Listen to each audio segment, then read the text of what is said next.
नमस्कार मित्रों, आपके अपने YouTube चैनल में आपका स्वागत है।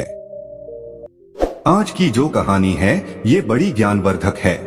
इसका नाम है पाप की गठरी। पाप हर इंसान करता है। ऐसा इस संसार में कोई भी व्यक्ति नहीं है जो पाप नहीं करता हो। लेकिन पाप की गठरी किसके सर पे रखी जाती है? कौन है वो व्यक्ति जिसके सर पे पाप की गठरी रखी जाती है और वो संसार का सबसे बड़ा पापी होता है? आज की कहानी में आप इसको जानेंगे। आज की जो कहानी है बड़ी पावन और पवित्र कहानी है। ऐसा कहा जाता है कि इस कहानी को जो इंसान ध्यान लगाकर और मन से सुनता है उसके जीवन से समस्त प्रकार के पाप दोष नष्ट हो जाते हैं। उसके जीवन में चाहे उस व्यक्ति ने कितने भी पाप किए हों, कितने भी बुरे कर्म किए हों, उन सभी से उसको मुक्ति मिल जाती है और वो निर्दोष निरपापी हो जाता है। कहा जाता है कि जिस तरीके से गंगा में नहाने से पाप दोष नष्ट होते हैं, उसी तरीके से इस कहानी को ध्यान मग्न होकर सुनने से, चित्त मगन होकर सुनने से सभी पापों से मुक्ति मिल जाती है। जाने अनजाने में पाप हर व्यक्ति करता है। इस संसार में ऐसा कोई व्यक्ति नहीं है जो पाप नहीं करता हो। हम ना चाहते हुए भी हमसे पाप हो जाता है और हमें पता ही नहीं चलता कि हम किस पाप के भागीदारी बन जाते हैं। कहानी शुरू करने से पहले जो लोग हमसे नए जुड़े हैं वो हमारे चैनल को सब्सक्राइब करें। एक समय की बात है कि कदली वन में एक मोर और मोरनी रहते थे। उनका जीवन बड़ा सुखमयी था। दोनों पति पत्नी अपना जीवन सुखी गुजार रहे थे। उनके जीवन में कभी कोई संकट नहीं आया था। वो दोनों कभी ये जानते नहीं थे कि दुख होता क्या है, संकट होता क्या है, इस बारे में दोनों को भान भी नहीं था। उनका जीवन बड़ा सुखमयी था। लेकिन कहते हैं ना कि सुख के बाद हमेशा दुख आता है। कुछ ऐसा ही मोर मोरनी के साथ होने वाला है। एक दिन की बात है कि आसमान में काले काले बादल मंडराने लगते हैं और पूर्व दिशा से जोरदार तूफान उड़ता हुआ आता है। जोरदार बवंडर आता हुआ दिखाई देता है। तब मोर और मोरनी उड़कर एक वट वृक्ष में जाके बैठ जाते हैं। वो वट वृक्ष काफी गहरा वट वृक्ष था। उस वट वृक्ष में काफी सारे जीव जंतु रहते थे। काफी सारे पक्षियों के घोंसले थे। काफी सारे पक्षियों के छोटे छोटे बच्चे थे। काफी सारे पक्षियों के अंडे रखे हुए थे। उस वट वृक्ष में मोर और मोरनी दोनों जाके बैठ जाते हैं और वट वृक्ष को अपने पैरों से मजबूत पकड़ लेते हैं। जब पूर्व दिशा से जोरदार बवंडर आता है तो वट वृक्ष को झकझोर के रख देता है। तूफान की वजह से उस वट वृक्ष में से काफी सारे पक्षियों के अंडे नीचे गिरकर फूट जाते हैं। उन काफी सारे पक्षियों के छोटे बच्चे घोंसले से नीचे गिर के मर जाते हैं। काफी सारे उड़ने वाले पक्षी भी तूफान की वजह से खत्म हो जाते हैं और भी अन्य कई जीव जंतु मारे जाते हैं। इतना तगड़ा वो तूफान आया था। जब तूफान खत्म हो जाता है, तूफान थम जाता है, तूफान रुक जाता है, तब मोर और मोरनी भी चैन की सांस लेते हैं और नीचे जमीन पर उतर कर देखते हैं कि काफी सारे पशु पक्षी जीव जंतु मरे हुए पड़े हैं। काफी सारे छोटे छोटे बच्चे भी मरे हुए पड़े हुए हैं। ये देखकर मोरनी बड़ी दुखी होती है और मोरनी की आंखों से आंसुओं की धारा बहने लगती है। मोरनी मोर से कहती है कि पिया जी, आज हमसे बड़ा भारी पाप हुआ है और हम बड़े भारी पाप के भागीदारी बन गए हैं, क्योंकि हमारे रहते हुए इतने सारे पक्षी, इतने सारे पक्षियों के अंडे और पास में इतने सारे जीव जंतु मरे पड़े हैं। हमारे रहते हुए इतने सारे जीव जंतु मर चुके हैं, इसलिए ये सारा पाप तो हमें लगेगा। यही सोचकर मोरनी बड़ी दुखी होती है। मोर मोरनी को काफी समझाने की कोशिश करता है, लेकिन मोरनी को एक भी बात समझ में नहीं आती है।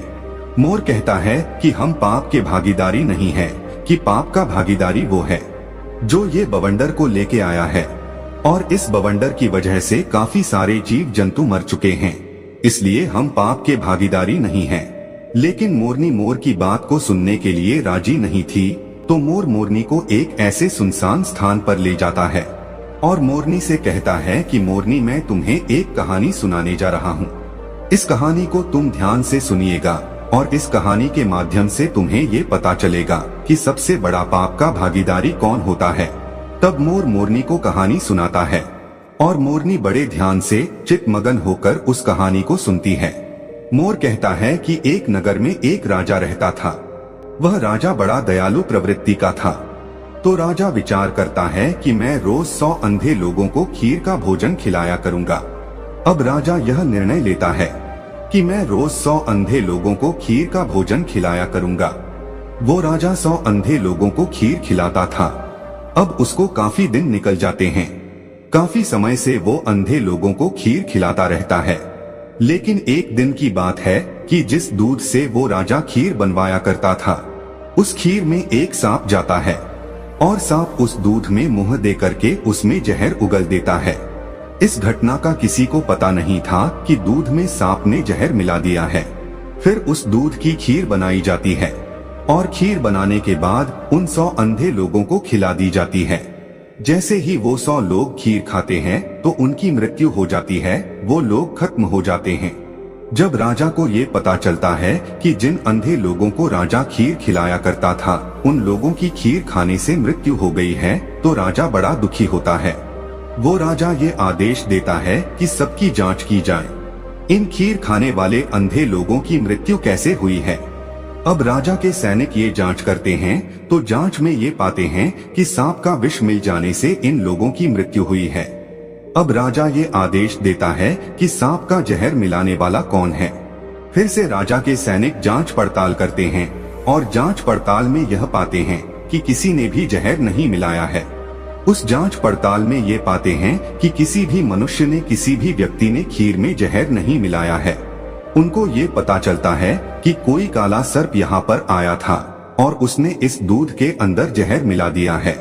उसके बाद राजा बड़ा दुखी होता है और राजा सोचने लगता है कि इन 100 लोगों की हत्या का पाप मुझे लगेगा। मैं ही सबसे पाप का भागीदारी हूँ, क्योंकि मैं ही इन अंधे 100 लोगों को खीर का भोजन खिलाया करता था। लेकिन अब इन लोगों की खीर खाने से मृत्यु हो गई है, इसलिए मैं बड़े पाप का भागीदारी हूँ। ये सोचकर राजा अपने राजपाट को त्याग देता है और सोचने लगता है कि क्यों न मैं किसी जंगल में जाके और भगवान की भक्ति करूं, अपने इन पाप का प्रायश्चित करूं।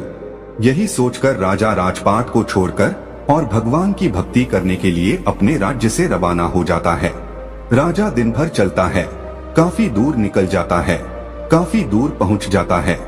अब राजा को संध्या काल का समय हो जाता है। तब राजा एक नगर में जाता है और नगर के चौपाल पर काफी सारे लोग बैठे हुए थे। उन लोगों से जाके वो राजा पूछता है कि भाई, इस नगर में कोई ऐसा व्यक्ति है जो भगवान की भक्ति करता हो, ईश्वर पे विश्वास रखता हो? यदि ऐसा कोई इस नगर में व्यक्ति है तो आप मुझे बताइए, क्योंकि मैं ऐसे लोगों के घर ही जाके रुकूंगा जो भगवान में विश्वास रखते हो और भगवान के भक्त हो।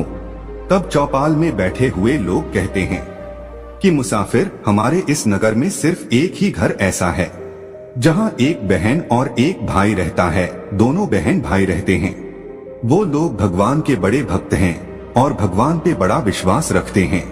हमारे पूरे नगर में वही एक घर है। चौपाल में बैठने वाले लोग उस राजा को उन बहन भाइयों के मकान का पता बता देते हैं और वो राजा उनके घर भी चला जाता है और उन बहन भाई के घर पे जाके वो राजा रात्रि ठहरने का निवेदन करता है। दोनों बहन भाई राजा से कहते हैं कि मुसाफिर, हम भी भगवान के भक्त हैं, आप भी भगवान के भक्त हो, बिल्कुल आप हमारे घर रुक सकते हैं। वो राजा दोनों बहन भाई के घर वहाँ पे रुक जाता है। जब सुबह का वक्त होता है तो राजा अपने बिस्तर से खड़ा होता है तो राजा देखता है कि उस घर में रहने वाली जो बहन थी वो भगवान के मंदिर में बैठी हुई है और ध्यान मग्न है। उस लड़की का रोज का ही नियम था कि सूर्य उदय होने से पहले वो अपनी पाठ पूजा संपन्न कर लेती थी और जल्दी भोजन बना के अपने भैया को खिलाकर और काम करने के लिए भेज देती थी। लेकिन उस दिन वो लड़की काफी समय तक ध्यान में मगन थी। वो लड़की अपनी ध्यान साधना तोड़ने का नाम नहीं ले रही थी। काफी समय निकल जाता है, सूर्य सर पे आ जाता है, तब वो लड़की अपनी पूजा से उठती है। जैसे वो लड़की पूजा से उठती है तो उसका भाई उससे कहता है कि बहना, आज तुमने पूजा में बड़ा टाइम लगा दिया है, मुझे काम पे जाना था, मैं भी काम पे नहीं जा पाया और हमारे घर पे ये मुसाफिर है, ये भी भोजन करके कहीं दूर जाते, लेकिन तुमने अपनी पूजा पाठ में बहुत समय लगा दिया है। वो लड़की अपने भाई से कहती है कि भैया, मैं धर्मराज के दरबार में थी और धर्मराज किसी ऐसे व्यक्ति का फैसला करने वाले थे उस फैसले को सुनने के लिए मैं काफी लेट हो गई। तब उस लड़की का भाई कहता है कि ऐसा क्या देख लिया तुमने धर्मराज के दरबार में, जिसके कारण तुम इतनी लेट हो गई। तब वो लड़की कहती कि भैया, एक नगर का राजा 100 अंधे लोगों को खीर खिलाया करता था, और वो खीर बनाने वाले दूध में एक दिन एक काले सांप ने जहर मिला दिया, विष मिला दिया, और जब उस दूध की खीर बनी और उन 100 अंधे लोगों ने उस खीर को ग्रहण किया तो उन सब अंधे लोगों की मृत्यु हो गई। अब धर्मराज ये फैसला करने वाले थे कि पाप का भागीदारी कौन है, वो राजा है या वो नाग जिसने दूध में विष मिला दिया था, या फिर वो लोग हैं जो रसोई में काम कर रहे थे, जिन्होंने दूध को उघाड़ा छोड़ दिया था, दूध पे ढक्कन नहीं रखा था। अब इन 3 लोग का धर्मराज फैसला करने वाले थे कि पाप का भागीदारी कौन है।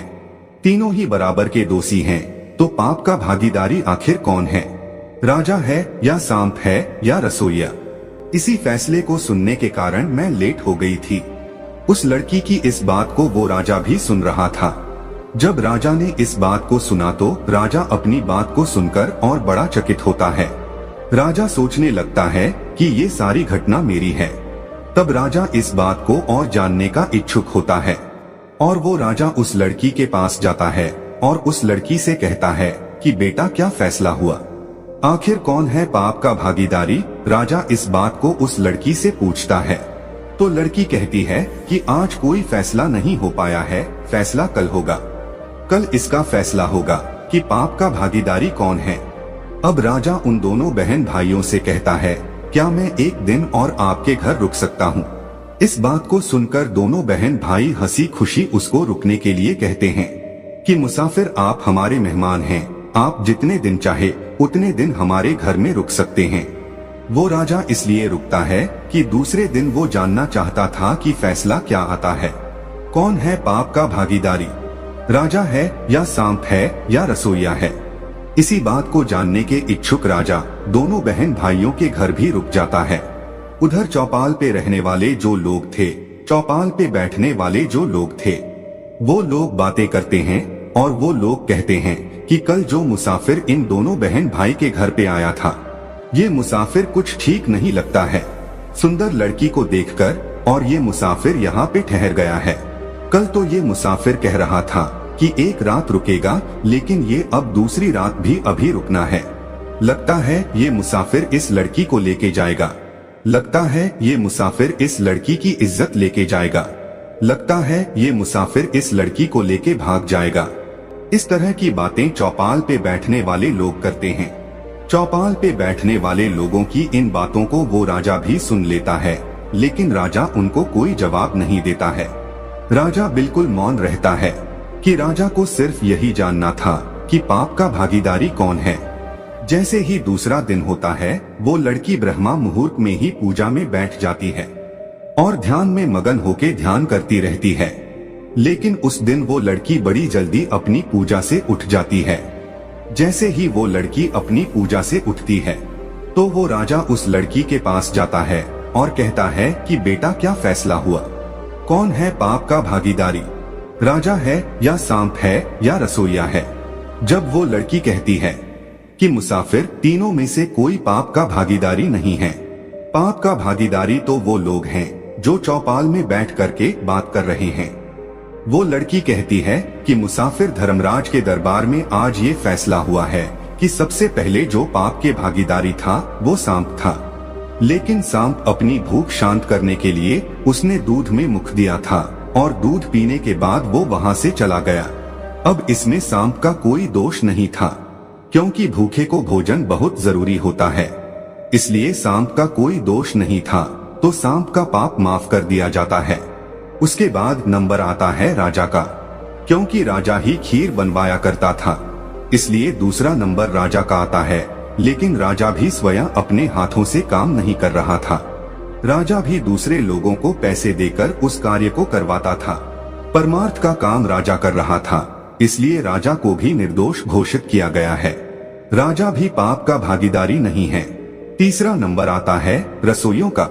रसोइयों को भी पाप का भागीदारी नहीं बनाया गया है। फिर से राजा पूछता है, तो फिर पाप का भागीदारी बना कौन? लड़की कहती है कि सबसे बड़ी पाप के भागीदारी वो लोग हैं जो चौपाल पर बैठकर और उस राजा की निंदा कर रहे हैं, उस राजा को खरी खोटी सुना रहे हैं, भला बुरा कह रहे हैं, अपने घर का अनाज खाकर दूसरे की निंदा कर रहे हैं। वो लोग सबसे बड़े पाप के भागीदारी हैं।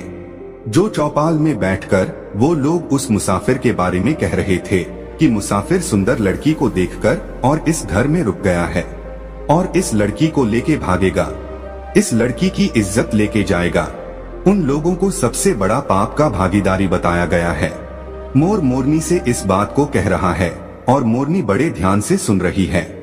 मोर मोरनी से कहता है कि मोरनी, सबसे बड़े पाप के भागीदारी वो लोग होते हैं जो एक दूसरे की निंदा करते हैं, वही होते हैं सबसे बड़े पाप के भागीदारी। उन लोगों के सर पे पाप की गठरी को रखी जाती है। जो लोग एक दूसरे की निंदा करते हैं उन लोगों के सर पे पाप का बोझा धरा जाता है। जो लोग एक दूसरे की तेरी मेरी करते हैं, मोरनी के मोर की ये बात समझ में आ जाती है और मोरनी अपने दिल को संतुष्ट करती है। मोरनी सोचने लगती है कि अब हम पाप के भागीदारी नहीं हैं। पाप के भागीदार तो वो हैं जो निंदा करते हैं। अब मोरनी अपने दिल को संतुष्ट कर लेती है। मोर मोरनी से कहता है कि प्रिय, कि संसार में जो इंसान सुखी रहना चाहता है वो कभी भी किसी की निंदा ना करे। जो लोग निंदा करते हैं वो पाप के भागीदारी हो जाते हैं। उन लोगों के पाप के भागीदारी वो लोग बन जाते हैं जो निंदा करते हैं। उन लोगों का सारा पाप उनके सर मढ़ दिया जाता है जो लोग निंदा करते हैं। जो लोग दूसरे की खुशी को देखकर दुखी हो जाते हैं और फिर उनकी निंदा करने लगते हैं, उन्हें हमेशा नीचा दिखाने की कोशिश करते हैं, वही लोग सबसे बड़े पाप के भागीदारी होते हैं। दोस्तों, ये कहानी यहाँ पर खत्म होती है। हम आशा करते हैं कि आप लोग कभी भी किसी की निंदा नहीं करेंगे और पाप के भागीदारी बनने से सदा बचे रहेंगे। तो दोस्तों, यह कहानी आपको कैसी लगी हमें कमेंट सेक्शन में जरूर बताना और अच्छी लगी हो तो इस चैनल को सब्सक्राइब जरूर कर लेना।